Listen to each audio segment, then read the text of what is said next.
지난 시간의 내용을 간단하게만 돌아보도록 하겠습니다. 느헤미야라는 사람은 예루살렘 성벽의 재건을 꿈꾸는 사람이었습니다.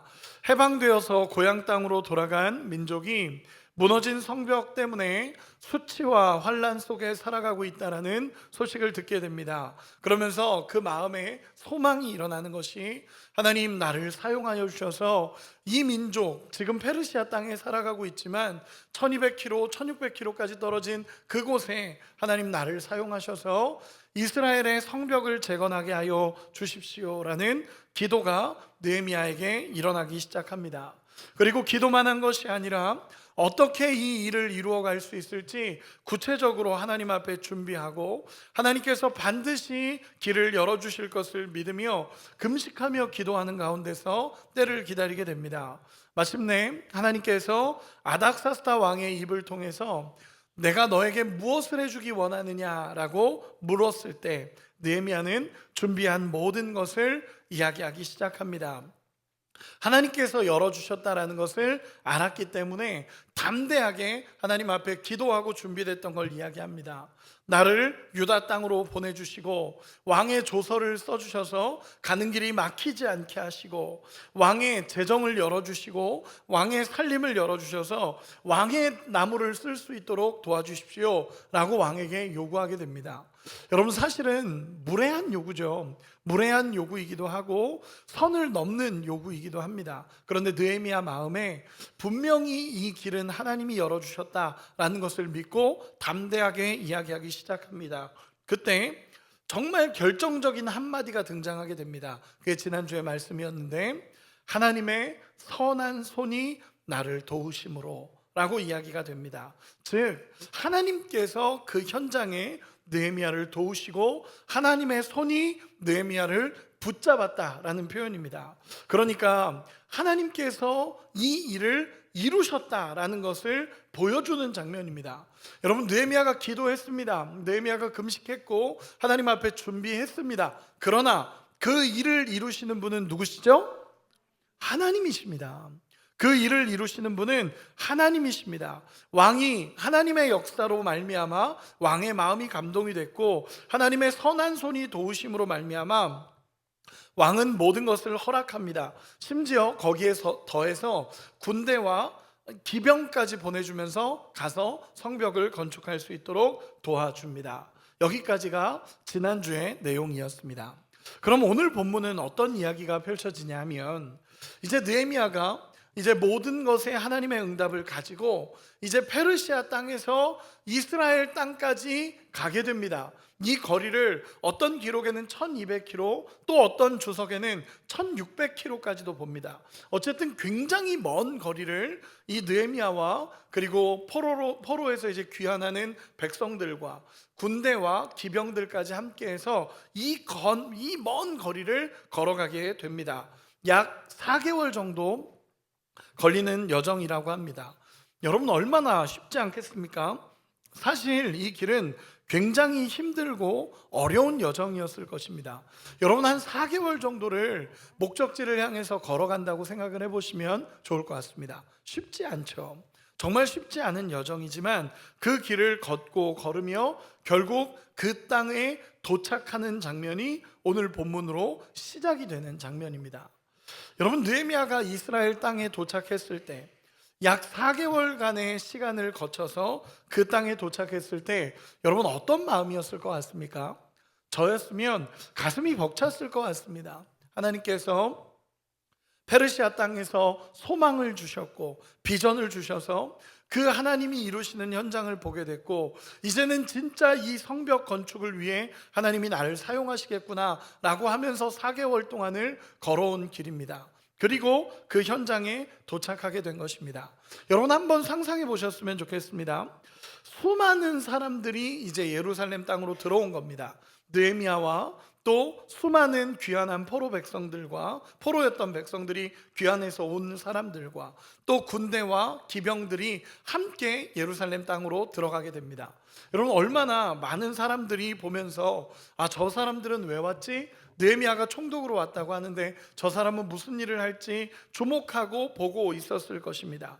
엄청나게 많은 사람들이 들어왔고 심지어 군대와 기병까지 예루살렘 땅으로 들어온 것입니다. 그러니까 사람들이 다 주목하고 있었을 겁니다. 느헤미야가 과연 무엇을 할 거고 저 사람은 여기서 무엇을 이루려고 하는가라고 주목하고 있었을 것입니다. 그런데 여러분, 느헤미야가 예루살렘 땅에 도착해서 4개월이라는 시간을 걸어서 도착한 후에 가장 먼저 한 일이 무엇인지 아십니까? 가장 먼저 한 일은 모든 것을 멈추고 3일이라는 시간을 보내게 됩니다. 모든 것을 멈춥니다. 모든 것을 멈추고 이 3일이라는 시간을 정말 쉬면서 보내게 됩니다. 여러분, 이 3일이라는 시간이 어떤 시간이었을까라고 생각하면 저는 회복의 시간이었다라고 생각이 됩니다. 첫째는 지친 육신을 회복하는 시간이었을 것입니다. 4개월이라는 시간을 걸어왔잖아요. 그러다 보니까 지친 육신을 회복하는 시간이었을 것입니다. 그리고 두 번째는 뭐냐면, 여러분, 느헤미야의 모습을 보았을 때 분명한 것은 이 3일이라는 시간은 하나님 앞에 기도하는 시간이었을 것입니다. 하나님 앞에 육신을 회복하면서 동일하게 이 3일이라는 시간 동안 하나님 앞에 기도하는 시간이었습니다.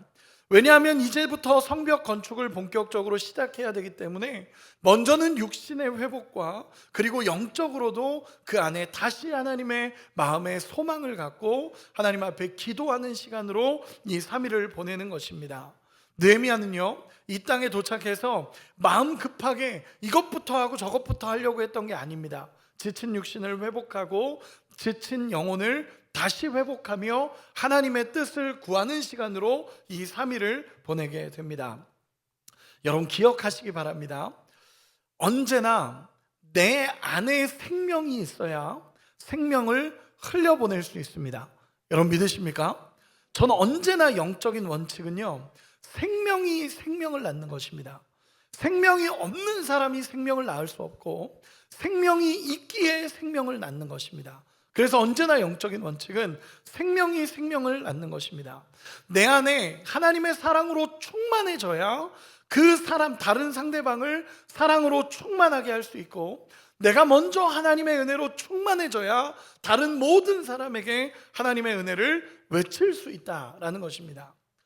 제가 예전에 호주에서 사역을 하다가 여러 가지 일이 있어서 담임 목사님이 사임을 하시게 되고, 그리고 그 당시 부목사였던 제가 담임 목사님의 역할을 한 1년 정도를 감당하게 됐었습니다. 그래서 그 시간을 하는데, 제가 그 부목사, 그때 당시에 목사 안수 받은 1년차 목사였습니다. 목사 안수 받은 1년차 목사였는데, 목사 안수를 받고 갑자기 그런 일이 생긴 겁니다. 그때 제가 제일 어려웠던 게 뭐냐라고 말하면 저는 설교가 제일 어려웠습니다. 목사였는데 설교가 제일 어려웠습니다. 왜냐하면 그 전까지는 전도사였고 계속 공부만 했었기 때문에 이 설교를 하는 게 너무 어려운 겁니다. 월요일부터 금요일까지 새벽 예배에, 수요 예배에, 금요 철야에, 그리고 토요 모임에, 주일 1, 2, 3부, 그리고 청년 예배까지 제가 설교를 다 해야 됐었습니다. 그러다 보니까 이게 너무 설교가 어려운 겁니다. 그리고 어떻게 해야 될지도 모르겠고, 그래서 기도하다가 고민하다가 저희 스승이신 교수님과 상담을 하게 됐습니다. 너는 뭐가 제일 힘드냐라고 얘기해서 제가 설교가 제일 힘듭니다 라고 얘기했더니 이 교수님께서 저한테 이런 이야기를 하셨습니다. 진명아, 설교라고 생각하지 말고 너가 먼저 말씀의 은혜를 받고 그 은혜를 나눈다고 생각해라 라고 얘기하신 겁니다. 근데 그 말이 사실 정답이잖아요. 너무 큰 정답이어서 제 마음에 딱 하나의 마음을 품었습니다. 그래, 이제는 내가 전하려고 하지 말고 내가 먼저 그냥 은혜를 받자, 그리고 정말 짧게라도 그냥 그 은혜를 나누자라는 생각으로 이 말씀을 준비하기 시작했습니다. 그런데 놀라운 것은 제가 먼저 하나님의 말씀 앞에 서서 그 말씀이 나를 향하는 말씀으로 이해하고 깨닫고 듣기 시작하니까 이 은혜가 흘러가기 시작하는 겁니다. 여러분, 저는 그때 경험한 것이 있습니다. 그래서 여러분들에게도 정확하게 외칠 수 있는 게 뭐냐면, 여러분, 생명이 생명을 낳는 것입니다. 여러분, 믿으십니까? 내 안에 은혜가 있어야 은혜가 흘러가는 것입니다. 여러분, 느헤미야의 리더십을 보면서 저는 참 많이 느끼는 것은 무엇이냐면, 하나님의 은혜를 늘 사모하고 하나님 앞에 멈추고 하나님 앞에 기도하면서 하나님 앞에 나아가는 모습입니다. 나의 열정보다 기도가 먼저이고 하나님에게 있어서 이게 가장 중요하다는 걸 알기 때문에 내 노력보다 기도가 먼저인 사람이 느헤미야였습니다. 이 3일이라는 시간은요, 하나님 앞에 기도하고 세워지는 것입니다. 새 힘으로 채우시는 하나님의 시간들입니다. 이렇게 3일이라는 시간을 보내고 나서 드디어 느헤미야가 성벽 재건 프로젝트를 시작합니다. 그 시작의 첫 번째는 몇몇을 데리고 현장 실사를 하는 장면으로 시작이 됩니다. 우리 12절 같이 한 번만 읽어보겠습니다. 12절입니다. 시작. 내 하나님께서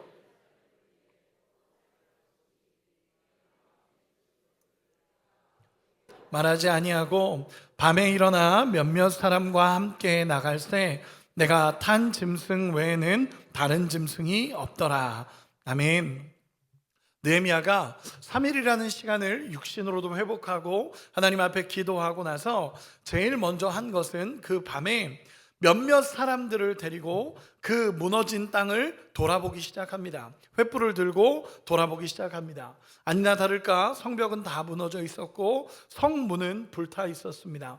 너무나 절망적인 상황이었고 이걸 할 수 있을까라고 생각될 수밖에 없는 절망적인 상황을 확인하게 됩니다. 이 느헤미야가 본 성벽들의 무너진 모습이 13절에서 15절까지 나옵니다. 제가 읽어드리도록 하겠습니다. 13절에서 15절입니다. 그 밤에 골짜기 문으로 나가서 용정으로 본문에 이르는 동안에 보니 예루살렘 성벽이 다 무너졌고 성문은 불탔더라. 앞으로 나아가 샘문과 왕의 못에 이르러는 탄 짐승이 지나갈 곳이 없는지라. 그 밤에 시내를 따라 올라가서 성벽을 살펴본 후에 돌아서 골짜기 문으로 들어와 돌아왔으나. 아멘. 느헤미야가 횃불을 들고 하나하나 살피는 겁니다. 하나하나 살피는데 어떤 현장이 보여지냐면 예루살렘 성벽이 다 무너졌고 성문이 불탔습니다. 그리고 어느 지역에 갔더니 짐승도 들어갈 수 없을 정도로 완전히 폐허가 되어버린 그 성벽의 현장을 보게 됩니다. 그런데 여기서 중요한 단어 하나가 나옵니다. 그 단어가 뭐냐면 15절에 성벽을 살펴본 후에라는 이 살펴본 후에라는 단어인데, 이 단어를 원어로 보면요, 그냥 단순하게 눈으로 확인하고 봤다가 아닙니다. 분별하고 통찰했다라는 의미를 갖습니다. 이 단어가 어떤 의미를 갖냐면, 여러분 이런 겁니다. 이 느헤미야는요, 하나님의 그냥 눈으로 이렇게만 보고 다닌 게 아니라 이걸 보면서 분별하고 통찰하면서 하나님께서 이 현장에 일하실 것들을 그리기 시작했다라는 표현입니다. 그냥 무너진 성벽만 보고 다닌 게 아니라 분별하고 통찰하면서 하나님이 이 성벽 가운데 일하실 것을 기대하고 바라보았다라는 표현이 이 표현입니다. 여러분, 사실 상황만 보면 낙담할 수밖에 없는 상황입니다. 그런데 느헤미야는 그곳을 돌아보면서 분별하고 통찰하며 하나님의 소망을 보기 시작하는 것입니다.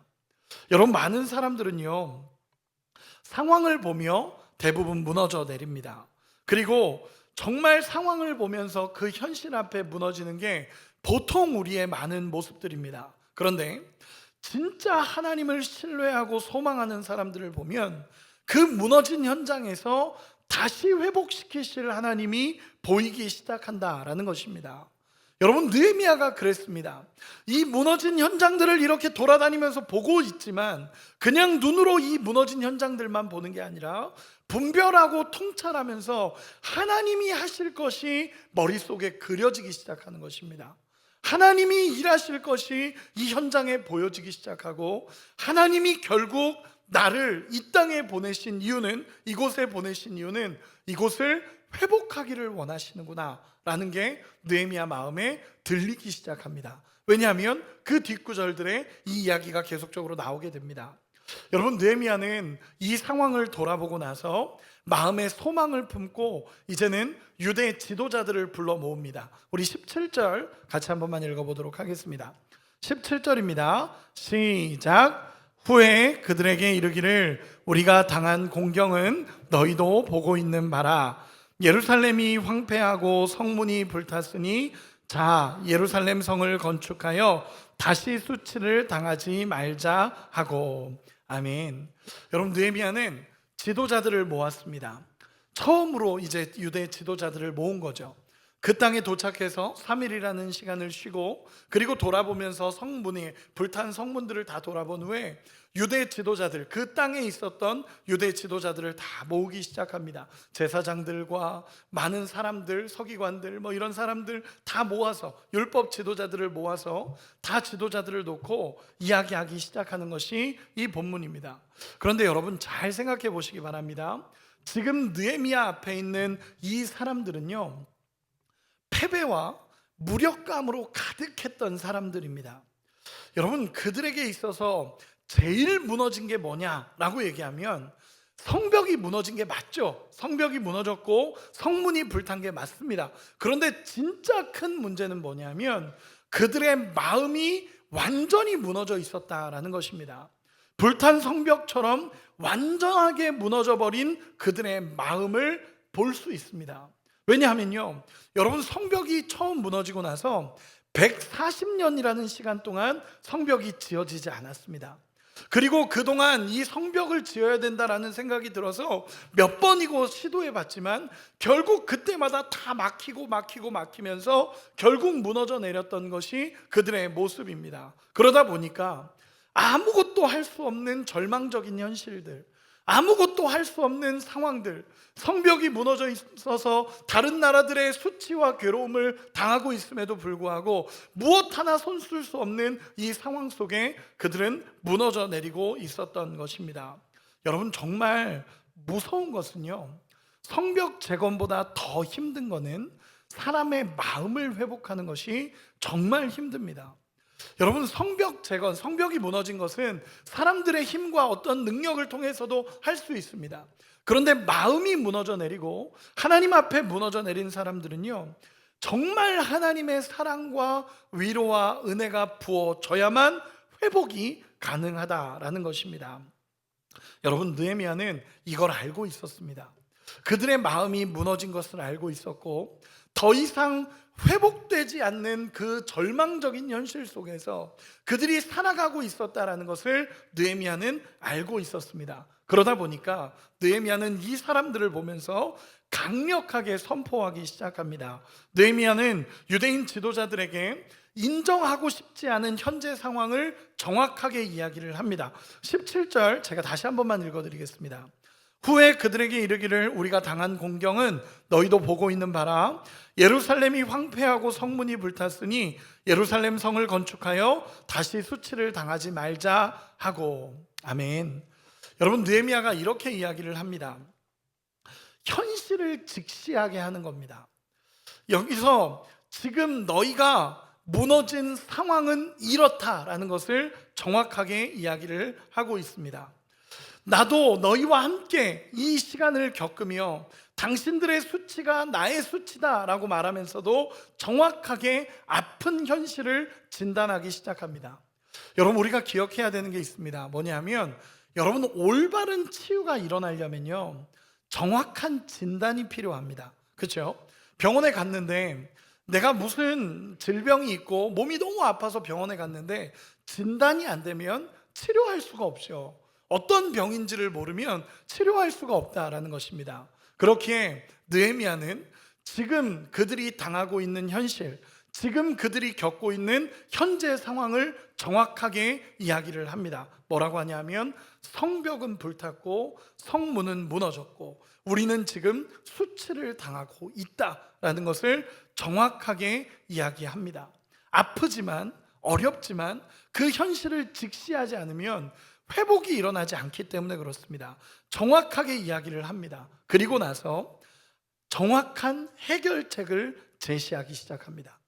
그들이 마음이 무너졌고 그들은 수치를 당하고 있고 그들의 성벽은 무너졌고 그들의 성문은 불탔습니다. 이 현실을 정확하게 이야기한 뒤에 정확한 해결책을 이야기합니다. 그 해결책이 뭐냐? 18절입니다. 우리 같이 한번 읽어보겠습니다. 18절입니다. 시작. 또 그들에게 하나님의 선한 손이 전하였더니 그들의 말이 일어나 건축하자 하고 모두 힘을 내어 이 선한 일을 하려 하매. 아멘. 여러분 보이십니까? 여러분 잘 보시기 바랍니다.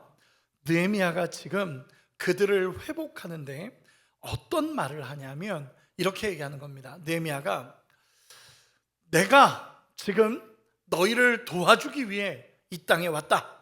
내가 너희를 돕기 위해서 이곳에 왔고 내가 왕의 어명을 가지고 왔으니까 이제 해보자, 이렇게 얘기한 게 아닙니다. 여러분 느헤미야가 이렇게 이야기하지 않습니다.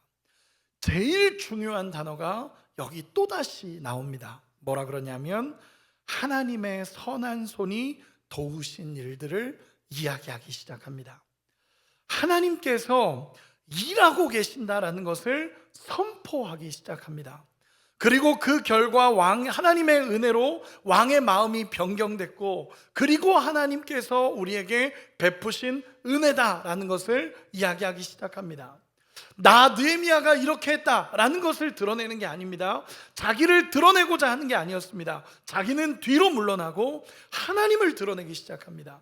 하나님의 선한 손이 지금까지 우리를 인도해 오고 있습니다라는 걸 그들에게 선언하기 시작합니다. 여러분 느헤미야가 이야기한 이것이 정말 중요한 이유가 뭐냐 하면 무너진 그들의 마음에 하나님의 이야기가 들어가고 있는 것입니다. 여러분 그들은요 하나님 앞에 버림받았다라고 생각을 했습니다. 그들은 하나님이 우리를 버렸고 하나님이 더 이상 우리와 함께하지 않고 하나님이 우리를 떠났다라고 생각했던 사람들입니다. 예루살렘 사람들은요 이미 하나님이 우리를 떠났다, 하나님의 은혜가 사라졌다라고 느꼈던 사람들입니다. 그래서 무너져 있었고 소망조차 없었던 사람들입니다. 여러분 이런 상황을 겪은 겁니다. 바벨론의 포로로 잡혀가서 수십 년 동안 고통당하다가 겨우 나라로 돌아왔는데 성벽이 무너져 내려 있어서 다른 나라로부터 여전히 수치와 괴로움을 당하고 있는 것입니다. 성벽을 재건하려고 노력했지만 그 성벽 재건조차 다 무너져 버리고 결국 끝까지 아픔과 괴로움을 겪는 시간들이 그들에게 나타나는 것입니다. 여러분 그들의 마음에 무너짐이 찾아옵니다. 그런데 다른 무너짐이 아니라 하나님이 이제 우리를 외면하시는가? 하나님이 우리를 버리셨는가? 바벨론의 포로로 잡혀갈 때만 하더라도 하나님 우리를 그래도 도우실 거다라고 생각을 했는데 성전이 무너져 버리고 다 무너져 내리는 그 절망적인 현실 속에서 그들은 계속 느끼는 겁니다. 하나님이 나를 버리셨는가? 하나님이 우리를 버리셨는가? 라는 마음이 그들의 마음을 지배하고 있는 것입니다. 여러분 우리도 마찬가지입니다. 잘 되고 있을 때 하나님의 이야기를 하는 거 누구든지 할 수 있고 잘 되고 있는 그 시간에 하나님의 은혜를 고백하는 것 다 할 수 있습니다. 모두가 하나님의 은혜라고 고백할 수 있습니다. 그러나 진짜 인생의 어려움이 찾아왔을 때 하나님의 은혜를 고백하는 것 쉬운 일이 아닙니다.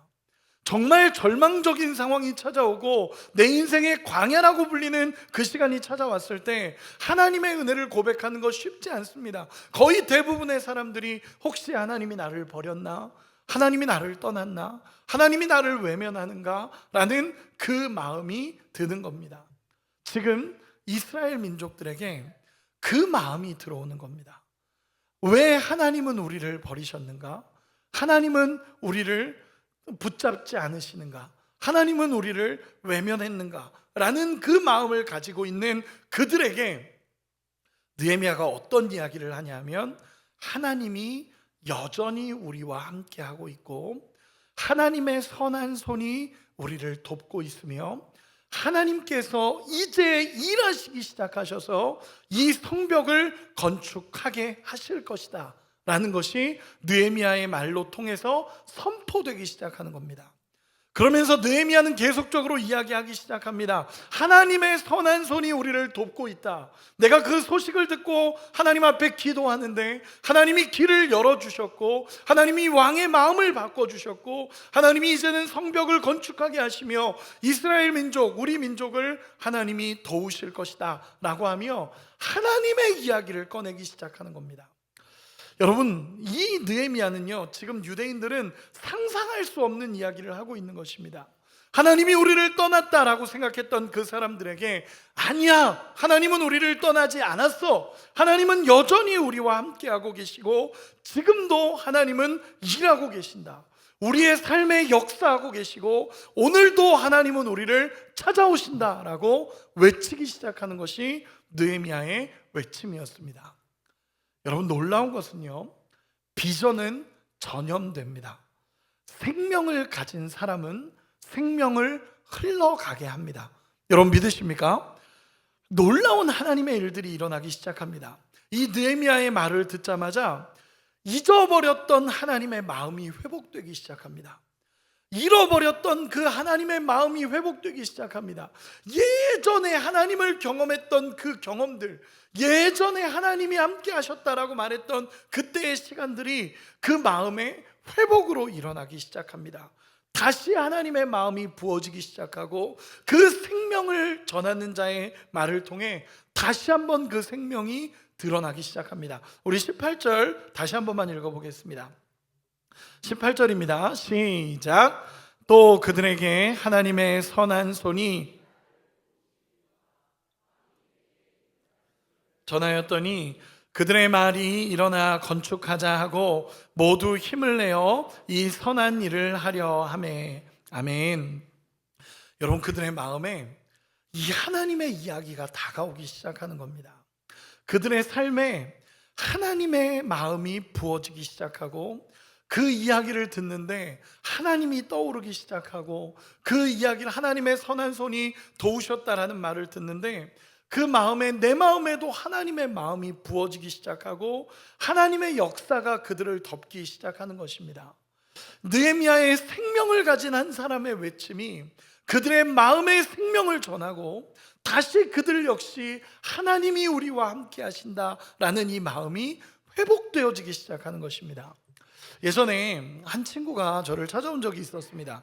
제가 군산에 이제 담임 목사로 부임하고 나서 은평교회에 있던 청년 하나가 저를 찾아온 적이 있습니다. 그래서 청년 하나가 찾아와서 저한테 막 자기 이야기를 하는 거예요. 자기 이야기를 하면서 목사님, 제가 요즘 너무 힘듭니다. 그러면서 여러 가지 이야기를 하고 회사 생활을 이야기하는데 진짜 너무 힘들어 보이더라고요. 그리고 관계적으로 깨진 것도 너무 많고 그러면서 자신의 어려움들을 쭉 이야기했습니다. 근데 다 듣고 났는데 제가 해결해 줄 수 있는 게 없는 겁니다. 그 친구의 이야기를 다 듣고 났는데 해결해 줄 수가 없는 거죠. 해결해 줄 수도 없고 어떻게 위로를 해줘야 될지도 모르겠던 상황이었습니다. 그래서 제가 뭐라고 했냐면 그 친구에게 이렇게 얘기했습니다. 얘야, 이때는 하나님을 더 신뢰해야 돼. 그리고 이때는 정말 너가 기도해야 될 때야. 기도하자 라고 얘기를 했습니다. 그랬더니 그 친구가, 저는 정말 어떤 말을 해야 될지 몰라서 가장 원론적인 얘기, 가장 기본적이고 본질적인 얘기, 하나님을 신뢰하자, 기도하자, 이 한마디를 던졌을 뿐입니다. 근데 그 친구가 갑자기 막 우는 겁니다. 그 얘기를 듣자마자 펑펑 우는 겁니다. 그래서 저도 울면 당황스럽잖아요. 그래서 당황해서 이러고 있는데 그 친구가 저한테 그러는 겁니다. 울면서, 목사님, 사실 그 이야기 듣고 싶어서 여기 왔습니다 라는 겁니다. 그래서 무슨 얘기? 그랬더니 기도하라고, 하나님 더 신뢰하라는 그 이야기 듣고 싶었습니다. 속으로는 다 알고 있는데, 속으로는 알겠는데 내가 잘 안 되어서 목사님 찾아가면 이 말을 들을 수 있겠지라는 생각이 들어서 찾아왔습니다 라는 겁니다. 제가 그 말을 듣는데 마음에 울컥함이 있었습니다. 여러분, 하나님의 생명을 가진 자, 그리고 정말 기도하고 신뢰하고 하나님을 따라가고 싶어서 여기에 왔다라는 이 청년의 이야기를 듣는데 마음이 울컥한 겁니다. 여러분, 제가 좋아하는 책 중에 헨리 나우엔 목사님이 쓴 예수님을 생각나게 하는 사람들이라는 책이 있습니다. 여러분, 그 책에 보면요, 누군가를 만났는데 예수님이 생각이 난다라는 것입니다. 누군가를 만나서 대화하고 이야기하고 나누는데 예수님이 떠올라서 예수님 앞에 나가고 싶고, 이 사람하고 대화하고 끝났는데 기도하러 가고 싶고, 교회 가고 싶고, 가서 하나님을 찾고 싶은 그런 사람이 있다라는 것입니다. 예수님을 생각나게 하는 사람들이죠. 우리 옆 사람 한 번만 봅시다. 그래서 한 번만 축복합시다. 당신을 보니 예수님이 생각이 납니다. 아멘. 그런 은혜가 있기를 소망합니다. 여러분, 느헤미야가 그런 사람인 겁니다. 사람들에게 하나님을 외치고 하나님의 선한 일을 말하고 하나님이 하실 일을 선포하며 하나님의 역사를 전했더니 거기 있는 모든 사람들의 마음이 움직이기 시작합니다. 그러면서 여기서 이렇게 고백하죠. 우리가 힘을 내어 일어나자, 건축하자, 힘을 내어 이 선한 일을 하자라고 얘기합니다. 여기서 선한 일이라는 표현은 하나님의 일을 하자라는 표현입니다. 여러분, 이 느헤미야가 정말 하나님의 생명을 가지고 주님이 주신 마음을 가지고 그 뜨거운 마음으로 하나님 앞에 외치기 시작했을 때 그 생명이 전해지기 시작하는 것입니다. 아까도 얘기했지만 여러분, 원칙이 있습니다. 원칙은 생명을 얻은 자가 생명을 흘려보낼 수 있다는 것입니다.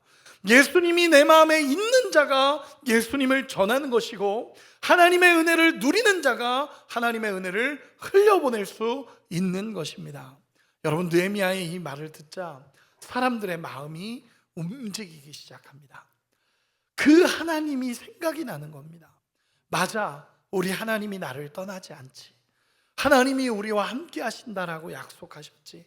하나님은 우리를 한 번도 떠나시지 않는다고 하셨지. 그래, 우리 하나님 앞에 다시 나가보자 라는 마음의 역사가 그 현장에 일어나는 것입니다. 여러분, 이것이 믿음의 사람이 가지는 영향력입니다. 그리고 이 일을 시작으로 하나님의 역사가 흘러가기 시작합니다. 이것이 제일 먼저 일어났던 성벽 건축의 역사입니다. 제일 먼저 무엇이 회복됐냐면 마음이 회복됐습니다. 무너졌던 하나님에 대한 마음이 회복되기 시작하고, 절망적이었던, 무너졌던 하나님의 시선들이 회복되기 시작하고, 가장 먼저 성벽이 건축하기 전에 제일 먼저 회복된 것은 무엇이냐면 그들의 마음이 회복되기 시작했습니다. 여러분, 우리의 인생에도 저는 소망합니다. 우리 안에 영적인 믿음의 성벽이 재건되기를 간절히 소망합니다. 그리고 우리의 마음에 정말 하나님의 성벽이 재건되어져서 어떤 상황에도 흔들리지 않고 우리 하나님 신뢰하고 믿음의 여정을 걸어갈 수 있는 우리 모두가 되시기를 간절히 소망합니다. 여러분, 하나님의 뜻을 이루기 위해서 이제 움직이기 시작합니다. 그런데 지난주에도 잠깐 이야기를 나눴지만 하나님의 뜻을 이루려고 가기 시작하니까 영적인 공격들이 찾아오고 방해들이 찾아오기 시작합니다. 여러분, 때로는 하나님의 일을 시작하자마자 반대자들이 나오기도 하고 정말 영적인 반대가 그들에게 일어나기 시작합니다. 이미 수년 전에 성벽 건축을 하려고 했을 때 이방인들의 반대로 몇 번이고 무너졌었습니다. 그런데 또다시 그 이방인들이 찾아와서 이 성벽 건축을 방해하고 하나님의 뜻을 이루려고 하는데 계속적으로 방해를 하는 것입니다. 그 내용이 19절 20절입니다. 제가 한 번만 읽어드리겠습니다. 19절 20절입니다. 제가 읽겠습니다. 호론 사람 산발랏과 종이었던 암몬 사람 도비아와 아라비아 사람 게셈이 이 말을 듣고 우리를 업신여기고 우리를 비웃어 이르되 너희가 하는 일이 무엇이냐, 너희가 왕을 배반하고자 하느냐 하기로 내가 그들에게 대답하여 이르되 하늘의 하나님이 우리를 형통하게 하시리니 그의 종들인 우리가 일어나 건축하려니와 오직 너희에게는 예루살렘에서 아무 기업도 없고 권리도 없고 기억되는 바도 없다 하였느니라. 아멘. 여러분, 이 세 명을 기억하시기 바랍니다. 산발랏, 도비아, 게셈, 이 세 명입니다. 이 세 명이요, 이방 사람들의 지도자들인데 이 사람들이 성벽 건축을 끝까지 방해합니다. 끝까지 끝까지 못하게 막으려고 하는 사람들입니다. 이 이유에 대해서는 다음에 이야기를 하도록 하겠습니다. 어쨌든 그들이 업신여기고 비웃고 조롱합니다. 야, 그게 되겠냐? 이러는 겁니다. 야, 그게 되겠냐? 야, 그렇게 해서는 안 돼. 그러면서 조롱하고, 지금 왕이 하지 말라고 한 거 너가 왜 하려고 그러냐?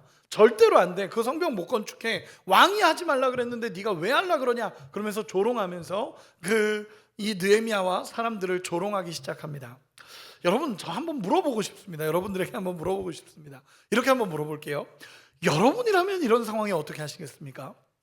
여러분 이런 상황 속에서 하자, 그리고 하나님 앞에 막 하나님의 마음이 일어나고 사람들의 마음이 일어나고 같이 달리자, 그러고 달려가고 있는데 조롱하면서, 핍박하고 조롱하면서, 야, 그게 되냐? 그거 안 돼. 왕이 몇 년 전에 멈추라고 한 거 너 왕명 거역할 거냐? 그러면서 막 찾아옵니다. 여러분 느헤미야라면 어떡할 것 같습니까? 제가 느헤미야였으면 어떻게 할까 진짜 고민을 해봤습니다. 근데 저는 그냥 현실적인 방법으로 뭐라고 했을까라고 생각을 해보면 왕의 조서를 보여줬을 것 같습니다. 왕의 조서를 보여주면서 왕이 하라고 한 일이야, 너 더 이상 아무 말도 하지 마, 왕이 하라고 한 일이야 라고 하면 끝나지 않을까라고 생각이 됩니다. 여러분, 그런데요, 여러분 잘 기억하시기 바랍니다.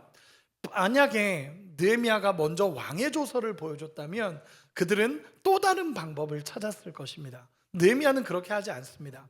여러분, 영적인 영역에 있어서의 반대는요, 그렇게 해결이 되지 않습니다. 느헤미야는 이 영적인 방해에 있어서 첫 번째로 대응하는 게 무엇이었는지 아십니까? 느헤미야는 이렇게 얘기합니다. 하나님을 자랑합니다. 여러분, 이게 무슨 방법이냐라고 얘기할 수 있지만, 여러분, 영적인 방해, 영적인 공격에 있어서 제일 먼저 느헤미야가 선택한 방법은 하나님이 하실 것을 그들에게도 선포하는 것입니다. 뭐라고 얘기하냐면, 하늘의 하나님께서 우리를 형통하게 하시리니 우리는 일어나서 건축하게 될 거다라고 선언합니다. 그리고 분명하게 이야기합니다. 너희는 우리에게 그럴 말할 자격도 없고 기업도 없고 권리도 없다. 너희가 더 이상 이야기하지 마라. 하나님은 우리를 통해 일하실 것이다 라고 정확하게 선언합니다. 여러분, 기억합시다. 우리가 영적인 승리를 하는 방법 중에 첫 번째는요, 하나님을 보면서 하나님 앞에 집중하는 것입니다. 여러분, 하나님 앞에 집중할 수 있는 우리가 되기를 소망합니다. 우리가 하나님의 일을 해나가고 한 걸음씩 걸어가다 보면 반드시 영적인 방해가 찾아옵니다. 때로는 그 방해의 대상이 우리의 원수일 수도 있고요, 때로는 정말 가까운 사람일 수도 있고, 때로는 신뢰하던 사람일 수도 있습니다. 그러나 여러분, 기도하면서 주셨던 하나님의 음성, 하나님의 뜻이 분명하다면 여러분 믿음으로 달려나아갈 수 있는 은혜가 있기를 소망합니다. 유혹에 무너지지도 말고 하나님 앞에 담대하게 하나님 앞에 나가서 하나님의 일들을 이룰 수 있는 우리 모두가 되시기를 소망합니다. 이제 본격적으로 성벽 건축이 시작이 됩니다. 하나님의 역사가 일어나게 됩니다. 그들의 마음이 움직였고 하나하나 움직이기 시작하면서 실행하도록 합니다. 어떻게 실행이 되느냐? 다음 주에 하도록 하겠습니다. 실행하는 건 다음 주에 하도록 하겠습니다. 오늘은 마음까지만 하도록 하겠습니다. 말씀의 결론을 맺겠습니다. 여러분, 저는 느헤미야 말씀을 묵상하면서 이런 생각을 하나를 해봅니다. 뭐냐면, 느헤미야라는 사람은요, 어쩌면 왕궁에서 편하게 살아갈 수 있었던 사람입니다. 페르시아 왕국의 굉장히 높은 고위관리였고요, 그냥 그곳에 있었으면 편하게 살아갈 수 있는 사람이었습니다. 그런데 기도하던 가운데 하나님의 마음을 알게 되고 하나님께서 기뻐하시는 자리를 향해 나가게 됩니다. 편안한 자리, 안전한 자리를 버리고 하나님의 민족과 사랑의 대상을 향해 나아가게 됩니다. 생명이 누려지니까 생명을 살리는 길을 선택한 것입니다. 저는 느헤미야를 묵상하다가 예수님이 생각이 납니다. 하늘 보좌를 버리고 이 땅에 오셔서 우리를 위해 십자가 지신 그 예수님이 생각이 납니다. 그러면서 깨닫는 것은, 느헤미야가 예수님 닮았구나, 느헤미야가 예수님 닮았구나 라는 생각을 하게 됩니다. 느헤미야는 예수님을 생각나게 하는 사람입니다.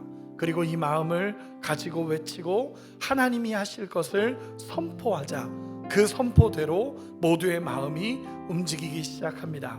여러분, 비전은 전염됩니다.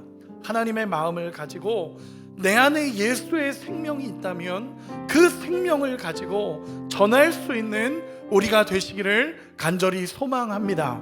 느헤미야는 가장 먼저 하나님 앞에 기도하는 사람이었고, 하나님 앞에 머무르며 하나님의 은혜를 경험하자 하나님의 생명을 전하는 사람이 되었습니다. 여러분, 저는 우리 성도님들에게 먼저 요청합니다. 하나님의 은혜 가운데로 나가시기 바랍니다. 그리고 하나님의 마음을 알고 그 마음을 회복할 수 있는 우리가 되기를 소망합니다. 저는 느헤미야 말씀을 계속적으로 나눌 거지만 이 말씀을 나누면서 바라는 한 가지가 있습니다. 무엇이냐면 늘 기도합시다. 믿음의 성벽이 우리 안에 세워지게 해달라고 기도하기 원합니다. 세상은 우리를 향해 몰아칩니다. 세상의 가치는 몰아칠 거고, 앞으로는 더 큰 어려움들이 우리 가운데 믿음을 지키기 어려운 시간들이 찾아올 겁니다. 여러분, 그때 어떻게 하시겠습니까? 믿음의 성벽을 세우고 하나님을 신뢰하고 우리 주님을 의지하며 믿음의 여정을 걸어갈 수 있는 우리 모두가 되시기를 예수님의 이름으로 축원합니다. 우리 이 시간에 같이 찬양하고 기도하겠습니다.